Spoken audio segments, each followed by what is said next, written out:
यदि तुम्हारे निकट माँ वैष्णो का संदेश आया है तो निश्चित ही तुम्हें माँ वैष्णो तुम्हारी किस्मत में आगे क्या लिखा हुआ है उसके बारे में ज्ञात कराना चाहती हैं और कुछ ऐसी बातें हैं जो तुम्हारे बारे में वो तुम्हें कुछ बताना चाहती हैं। इसलिए यदि तुम इस संदेश को सुन रहे हो तो इस संदेश को पूर्ण रूप से सुनना, तभी तुम्हें माँ वैष्णो की बातें पूर्ण रूप से समझ में आ पाएंगी। मैं जानती हूँ कि तुम अपने जीवन के बारे में और भाग्य के बारे में जानना चाहते हो। हमेशा ये बात तुम्हारे मन के अंदर चलती रहती है कि आगे मेरी किस्मत में क्या होगा, क्या लिखा है मेरे भाग्य में, क्या कोई जो कार्य मैं कर रहा हूँ उसमें सफलता लिखी है, क्या कोई ऐसा काम होने वाला है जिसके बारे में मुझे ज्ञात नहीं है। जीवन में ऐसी बहुत सारी बातें जो तुम्हें पता नहीं होती, उनके बारे में तुम्हारा मस्तिष्क ऐसी ही बातों को सोचकर बार बार तुम चिंतित होते रहते हो, क्योंकि यही वो बातें हैं जो अंदर ही अंदर तुम्हें बहुत ज़्यादा परेशान करती हैं। क्योंकि जब मन के अंदर आगे क्या होने वाला है, अपने भविष्य को लेकर तुम्हारा चिंतित होना बिल्कुल सही है, क्योंकि हर व्यक्ति को अपने भविष्य की चिंता तो अवश्य करनी ही चाहिए।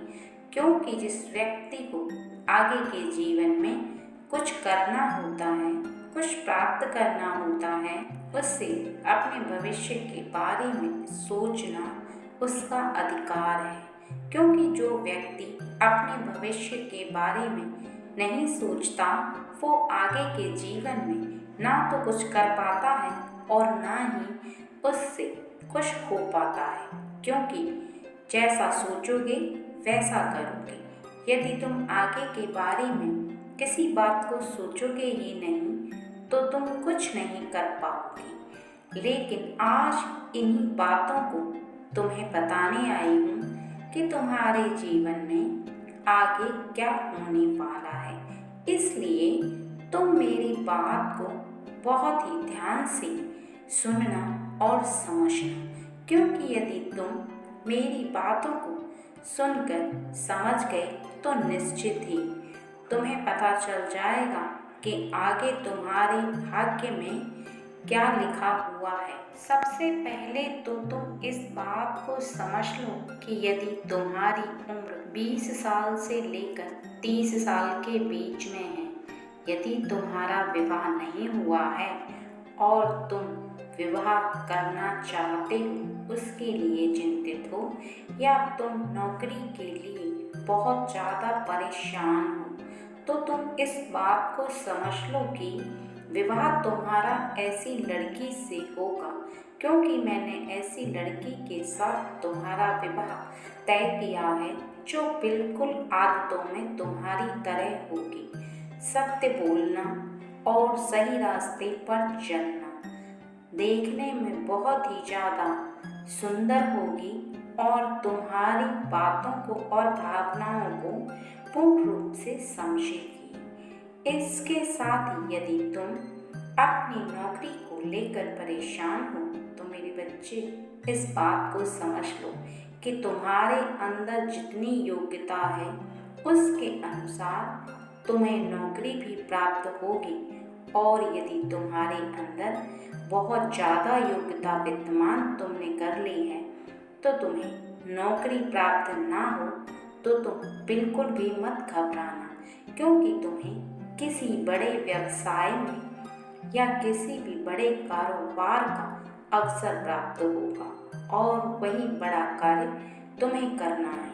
क्योंकि तुम्हारे लिए फिर नौकरी बहुत ही छोटा कार्य है जो कि तुम्हें नहीं करना चाहिए, और मैं तुम्हें ऐसा ही अवसर स्वयं प्रदान करूँगी। इसके लिए यदि तुम्हें कोई छोटी पदवी की नौकरी प्राप्त ना हो तो तुम्हें चिंतित होने की आवश्यकता नहीं। और यदि तुम धन को लेकर परेशान हो, तुम्हारे जीवन में तुम बहुत सारा धन कमाना चाहते हो, तो तुम एक बात को बहुत अच्छे से समझो कि केवल यदि तुम अपनी स्वार्थवश धन कमाना चाहते हो, केवल अपनी खुशी के लिए, तो मेरे बच्चे तुम्हारे लिए पर्याप्त धन अभी भी तुम्हें प्राप्त हो रहा है। लेकिन यदि तुम अपने परिवार के लिए और अपने जीवन साथी, अपने बच्चों के साथ साथ किसी को कुछ दान करने तक की राशि प्राप्त करना चाहते हो, तो यह मैं तुम्हें वादा करती हूँ कि तुम्हें जीवन में सभी के सुखों को भोगने के हेतु तुम्हें उतना धन मैं दूंगी। इसलिए इस बात के बारे में चिंता करने की बिल्कुल भी आवश्यकता नहीं, क्योंकि जो व्यक्ति सबका हित चाहता है, जो सबका ख्याल रखता है, जो सबके बारे में परवाह करता है, मैं स्वयं उसकी परवाह करती हूँ, क्योंकि मुझे स्वयं ख्याल होता है कि उस एक व्यक्ति पर 10 लोग आश्रित हैं। तो यदि मैं उसका ख्याल नहीं रखती, तो इसका अर्थ है अगले 10 लोगों का ख्याल नहीं रख सकती। इसलिए मुझे उस व्यक्ति का ख्याल सबसे पहले रखना पड़ता है। इसलिए तुम्हें इस बात के लिए चिंतित होने की आवश्यकता नहीं। यदि तुम्हारा कोई प्रेमी है और यदि तुमसे प्रेम करता है, तुम्हारा वो प्रेम अधूरा है, तुम अपने प्रेम को पाने के लिए चिंतित हो, तो तुम्हें चिंता करने की आवश्यकता नहीं।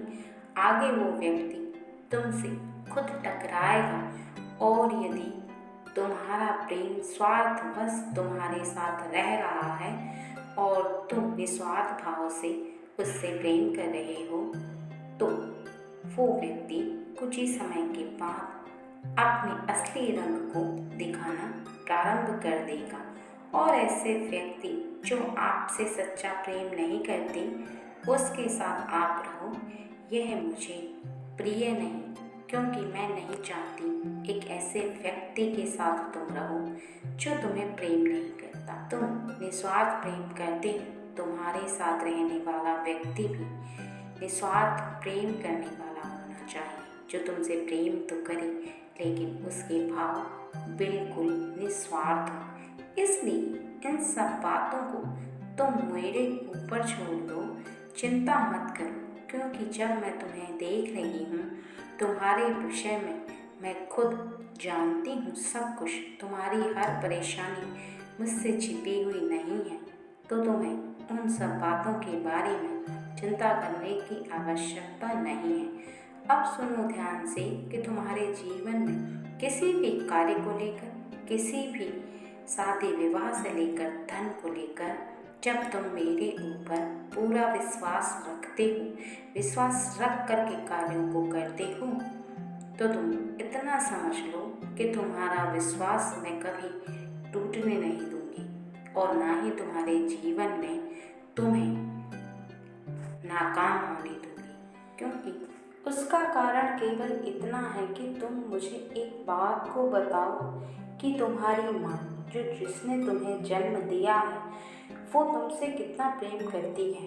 क्या उसे किसी भी बात की तुम्हारी चिंता के लिए तुम्हें बताना पड़ता है? निश्चित ही नहीं बताना पड़ता, क्योंकि वो बिना कहे ही तुम्हारी सभी बातों को समझ जाती है और तुम्हारी परेशानियों को भी समझकर वो दूर करने का प्रयास करती है। लेकिन मैं माँ जगत जननी हूँ, मुझे सभी का ख्याल रखना पड़ता है और मुझे तुमसे प्रेम है। मैंने ही तुम्हें इस संसार में भेजा है, तो जितना चिंतित तुम स्वयं के लिए हो, उससे कहीं ज़्यादा मैं स्वयं तुम्हारे लिए हूँ, क्योंकि तुम्हारा ख्याल रखना मेरा परम धर्म है। क्योंकि एक बच्चे की माँ अपने बच्चे का ख्याल ना रखे तो वो माँ ही किस बात की। क्योंकि सबसे पहले माँ का कर्तव्य होता है अपने बच्चे का ख्याल रखना, उसके लिए हर बात की चिंता करना, क्योंकि वो माँ जब अपने बच्चे का ख्याल नहीं रख सकती तो वो पूरे जगत का कैसे ख्याल रखेगी। मुझे सभी का ख्याल रखना है और मैं सभी की रक्षा करने के लिए जिसको जो चाहिए होता है मैं उसे प्राप्त कराती हूँ। लेकिन जो बच्चा सही रास्तों पर चलकर मुझ पर भरोसा रखता है मैं उसका हर कार्य पूर्ण करती चली जाती हूँ। समय के अनुसार उस व्यक्ति को वो अवश्य प्राप्त कराती हूँ। लेकिन तुम्हें यहाँ पर एक गलतफहमी रहती है कि मैं तुम्हारे कार्यों को पूर्ण नहीं करती, मैं तुम्हारी बातों को नहीं सुनती, नहीं देखती तुम्हारी कष्टों को। लेकिन ऐसा नहीं है मेरे बच्चे। तुम जब भी परेशानी में होते हो तो मुझे स्वयं ही ज्ञात होता है कि इस समय तुम परेशानी में हो और मैं तुम्हें हर वक्त देखती रहती हूँ कि तुम्हारी परेशानी कितनी बड़ी है। उसके अनुसार मैं तुम्हारे कष्टों का निवारण भी करती हूँ, लेकिन उसका भी एक उचित समय होता है। सही समय आने पर ही मैं उन कष्टों को भी दूर कर देती हूँ।